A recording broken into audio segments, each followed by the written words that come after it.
नमस्कार दोस्तों। क्या नरेंद्र मोदी अब भारतीय जनता पार्टी के मार्गदर्शक मंडल में शामिल हो गए हैं?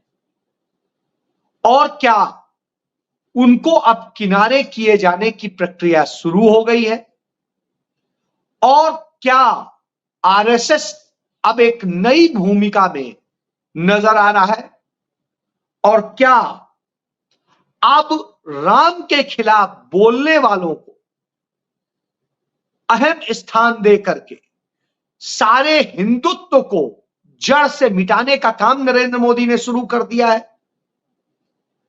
क्या नफरत का खेल और हिंसा का खेल करके फिर से एक बार सत्ता को किसी तरीके से समेटने का काम किया जा रहा है? और यही वजह है कि आरएसएस उनका विरोध कर रही है। जी हां, आज यही सवाल है और इस पर आपसे बात करूंगा। सबसे बड़ी बात है, भारतीय जनता पार्टी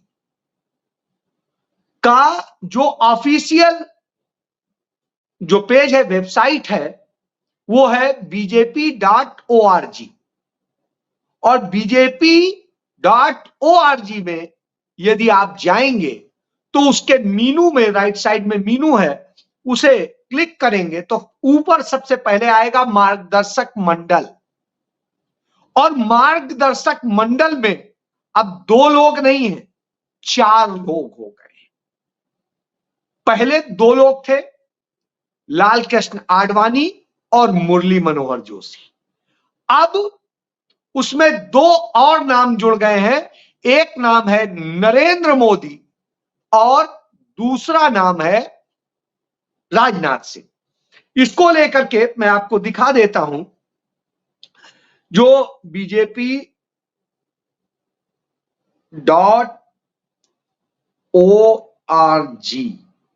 ये आप डालेंगे तो बीजेपी का जो पेज खुलेगा, उस पेज से आपको पता चलेगा कि बीजेपी का ये आया, ये पेज खुलेगा।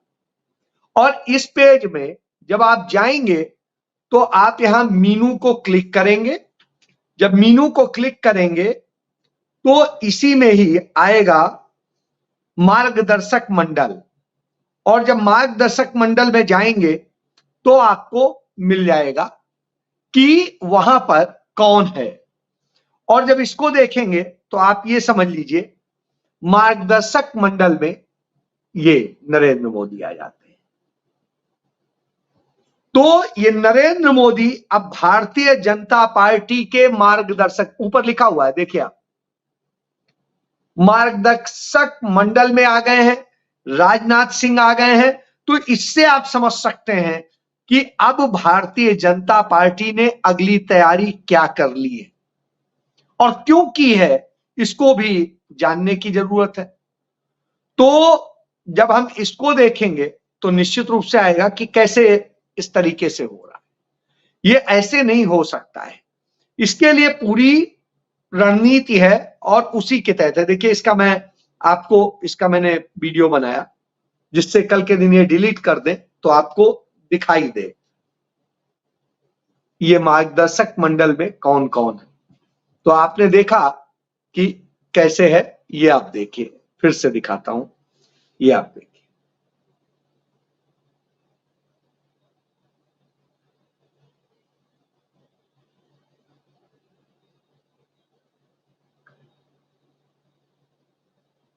तो ये भारतीय जनता पार्टी का मार्गदर्शक मंडल है। तो यानी अब नरेंद्र मोदी भारतीय जनता पार्टी के उस मार्गदर्शक मंडल में डाले जाने की तैयारी कर ली गई है।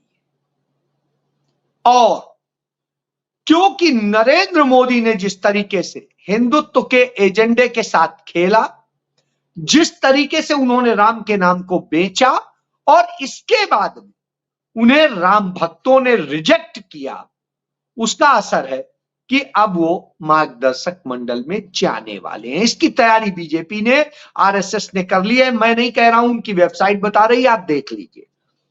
दूसरी चीज है, राम को काल्पनिक बताने वाले काल्पनिक राम को कभी भी किसी, न कांग्रेस पार्टी ने बताया, न भाजपा ने सपा ने बताया, न बसपा ने बताया, न उसको आरजेडी ने बताया या कोई भी और।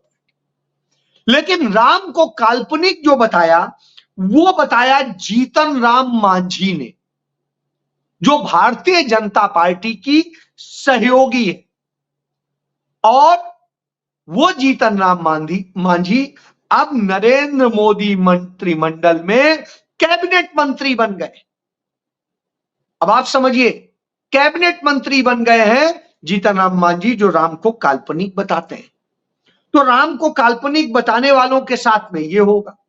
और यही वजह है कि जिस तरीके से खेल चल रहा है, इस खेल को समझने की जरूरत है। दूसरी तरफ मोदी के पांव छूने वाले जो है नीतीश कुमार, मंत्रिमंडल के बंटवारे में उनके हाथ क्या लगा? झुनझुना। तो साहब झुनझुना पकड़ा दिया गया। बहरहाल अभी ये है। तीसरी चीज जो आरएसएस और बीजेपी बार बार कहती रही है, परिवारवाद और सारेवाद, तो साहब ये देखिए आप, इनमें से कोई ऐसा नहीं है, मिनिस्टर्स हैं और इन मिनिस्टर्स में से सारे परिवारवादी हैं। पीयूष गोयल ये वेद प्रकाश के जो है जो बेटे हैं और जो बहुत पुराने बीजेपी आरएसएस के संस्थापकों में से थे। और धर्मेंद्र प्रधान ये देवेंद्र प्रधान के बेटे हैं। इसी की तरीके से जो नायडू हैं, वो जो नायडू हुआ करते थे इनके पार्टी के नेता, उनके बेटे हैं। माधवराव सिंधिया के बेटे हैं ज्योतिरादित्य सिंधिया। जतिन प्रसाद जो है जितेंद्र प्रसाद के बेटे हैं। अनुप्रिया पटेल सोनेलाल पटेल की बेटी हैं। और कीर्तिवर्धन सिंह राजा आनंद सिंह के बेटे हैं। इसके बाद में चिराग पासवान रामविलास पासवान के बेटे हैं। फिर रामनाथ ठाकुर ये कर्पूरी ठाकुर के बेटे हैं। फिर किरण रिजिजू ये जो है रिंचिन जो है कारजू के बेटे हैं। इसके बाद ये राव इंद्रजीत सिंह ये राव बीरेंद्र सिंह के बेटे हैं। और फिर एचडी कुमारस्वामी ये एचडी देवगौड़ा के बेटे हैं। तो इससे आप समझ सकते हैं कि यह इनका परिवारवाद। तो परिवारवाद भी आ गया, अब परिवारवाद भी हो गया और यह भी हो गया। इसके बाद 2 दिन से लगातार आरएसएस का अपना समारोह चल रहा है, कार्यशाला चल रही है नागपुर में। और उसमें आरएसएस प्रमुख मोहन भागवत कहते हैं, स्पष्ट तौर पे कहते हैं कि मणिपुर पिछले 1 साल से जल रहा है, जो शांत हो गया था उस मणिपुर को जल रहा है, सब कुछ हो रहा है, बावजूद इसको उसकी कोई प्राथमिकता नहीं है। उसे प्राथमिकता से किया जाना चाहिए। 1 साल से वहां जो हो रहा है वो किसी से छिपा नहीं है, बावजूद इसके ये हालत। अब मणिपुर तो जल ही रहा था, अब छत्तीसगढ़ में भी जलने लगा, वहां पर भी इसी तरीके के हालात हो रहे हैं धीरे धीरे। और वहां पे भी वर्ग संघर्ष और जाति संघर्ष शुरू हो गया। तो आप समझिए इस देश को कितने टुकड़े ये करेंगे, इसलिए इन्हें शायद मार्गदर्शक मंडल में डालने की व्यवस्था की जा रही है। और इसलिए हो तो आप समझ सकते हैं। तो ऐसे में क्या होगा? और फिर जो हिंदुत्व का एजेंडा बताते हैं उनका आप देखिए, वो हिंदुत्व के एजेंडा बनाने वालों में टीडीपी ने साफ साफ कर दिया है कि आंध्र प्रदेश में मुस्लिम आरक्षण भी होगा और केंद्र में वो लागू करवाएंगे। दूसरी चीज, हर बड़े शहर में ईदगाह और कब्रिस्तान के लिए जमीन दी जाएगी। तो यह बात जो है नायडू के उसमें आ गई है। अब आप बताइए कि इसको क्या कहेंगे? तो जब इस तरीके से है तो आपको सोचना पड़ेगा। इसके बाद में अब इन्हें कुछ और नहीं मिल रहा है तो दंगे फसाद कराने की रणनीति चल रही है।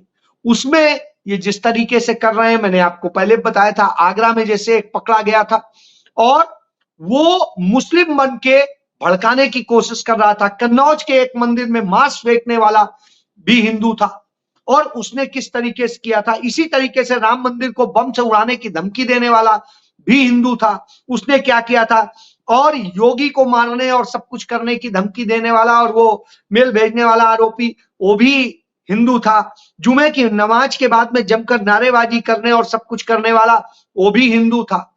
तो सब कितने वो देखेंगे। तो इस तरह से करके नफरत फैलाने का खेल चल रहा है।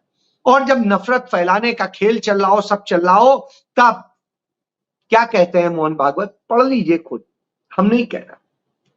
वो कह रहे हैं मणिपुर 1 साल से जल रहा है, त्राही त्राही कर रहा है, उस पर ध्यान कौन देगा। चुनाव में दोनों पक्षों ने जैसे हमले किए, इससे दरारें बढ़ेंगी।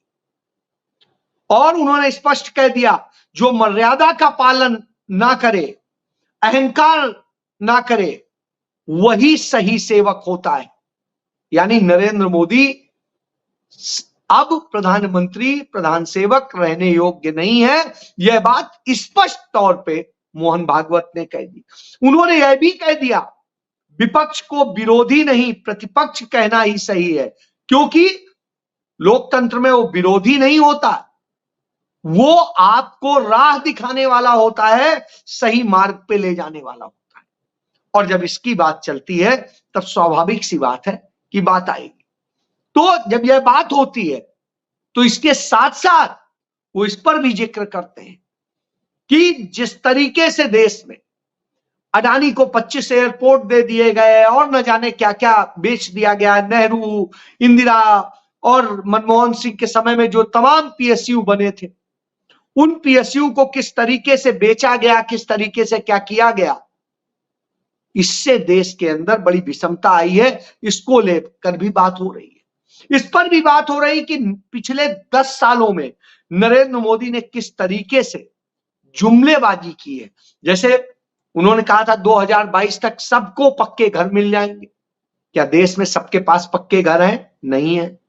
2022 तक मां गंगा पूरी तरह से साफ होंगी, निर्मल होंगी। क्या हुई है? उल्टा और गंदी हो गई है और बुरी हालत हुई है। इसके बाद 5 ट्रिलियन की डॉलर की अर्थव्यवस्था होगी। क्या हुई है? नहीं हुई है। इसके बाद हर खाते में 15-15 लाख आएंगे। नहीं हुई। काला धन आएगा, नहीं आया। हर साल 2 करोड़ रोजगार मिलेंगे, नहीं मिले। 20 करोड़ रोजगार मिल जाने चाहिए थे। उल्टा 22 करोड़ लोग नौकरी पाने से ही अयोग्य हो गए, क्योंकि उनकी उम्र बीत गई, नौकरियां और सब कुछ नहीं निकला, भर्तियां नहीं हुई, पेपर लीक हुए और सब कुछ हुआ। इसके बाद किसानों की आय दोगुनी करने की बात कही थी 2022 के पहले तक, और स्थिति ये हुई 2022 छोड़िए 24 निकलने आ रहा, आधा हो गया। इसके बाद जिस तरह से कहा था 100 स्मार्ट सिटी बनाएंगे, आज तक एक भी स्मार्ट सिटी नहीं बन सका, एक सिंगल भी। पंडित नेहरू ने अपने गरीब गुरवे देश में, जो कंगाल देश मिला था, उस देश में भी उन्होंने चंडीगढ़ जैसा स्मार्ट सिटी उस जमाने में बना खड़ा कर दिया। 10 साल में ही कर दिया। आपकी स्थिति है आज तक नहीं कर पाए, जब आपको इतना अकूत धन संपदा मिली। और इसके बाद में 24 घंटे देश को बिजली देने की बात कही थी, सस्ती बिजली देने की बात कही थी, उल्टा महंगी हो गई और 24 घंटे की भी सपना हो गया। बुलेट ट्रेन की बात कही थी, नहीं मिला। और जो वंदे भारत ट्रेन आपने दी, वो स्पीड जो उसकी बताई गई थी, वही स्पीड आज तक नहीं हो पाई।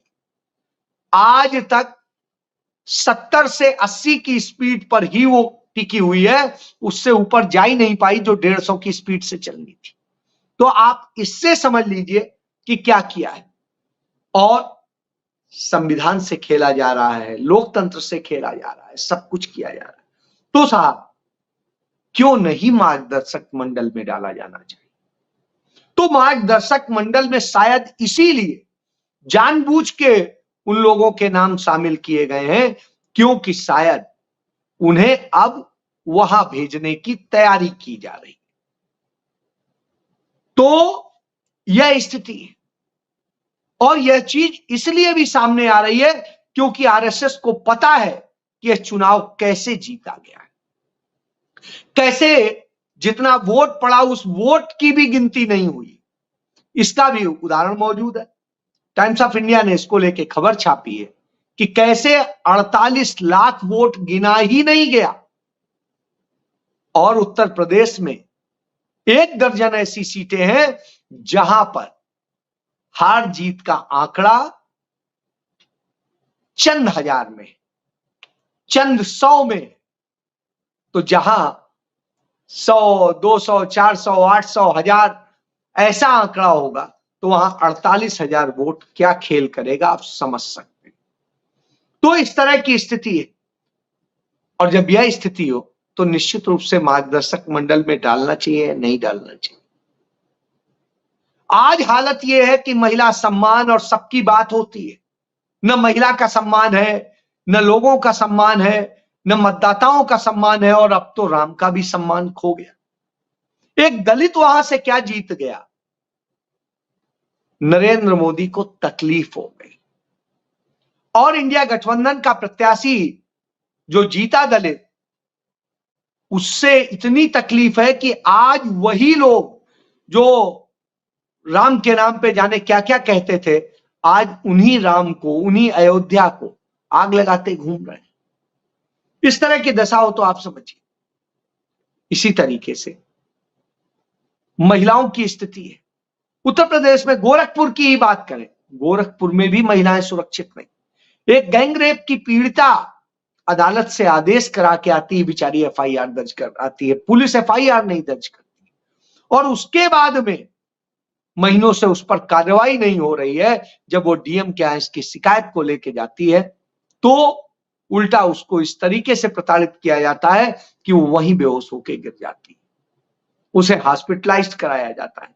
तो यह हालत, नफरत की पूरी खेती की जा रही है, नफरत फैलाई जा रही है। ऐसे में आप समझ सकते हैं कि किस तरीके से उत्तर प्रदेश को बर्बाद करने का काम किया गया। जब यह किया गया तो स्वाभाविक सी बात है, मार्गदर्शक मंडल में डालना ही पड़ेगा। एक समय में जिस समय लालकृष्ण आडवाणी को मार्गदर्शक मंडल में डाला गया था, क्या वो मार्गदर्शक मंडल में जाने योग्य थे? नहीं थे। जब मुरली मनोहर जोशी को डाला गया था तो क्या थे? नहीं थे, योग्य थे। लेकिन जब उन्हें डाल दिया गया, किसी को भी आप बिल्कुल निष्काम वो छोड़ देंगे तो उसकी स्थिति क्या हो, खत्म हो जाए। वही स्थिति मुझे लग रहा है। आरएसएस अब नई रणनीति जो तय कर रहा है उसमें नरेंद्र मोदी को मार्गदर्शक मंडल में डालकर पूरा खेल खत्म करने का काम करने जा रहा है। और इस बात का इशारा मोहन भागवत ने अपने संबोधन में दे दिया, इससे आप समझ सकते हैं। और बीजेपी ने अपनी वेबसाइट में नरेंद्र मोदी और राजनाथ सिंह को मुरली मनोहर जोशी और आडवाणी के साथ मार्गदर्शक मंडल में डाल दिया है। उनकी वेबसाइट खोल के आप देख सकते हैं। जय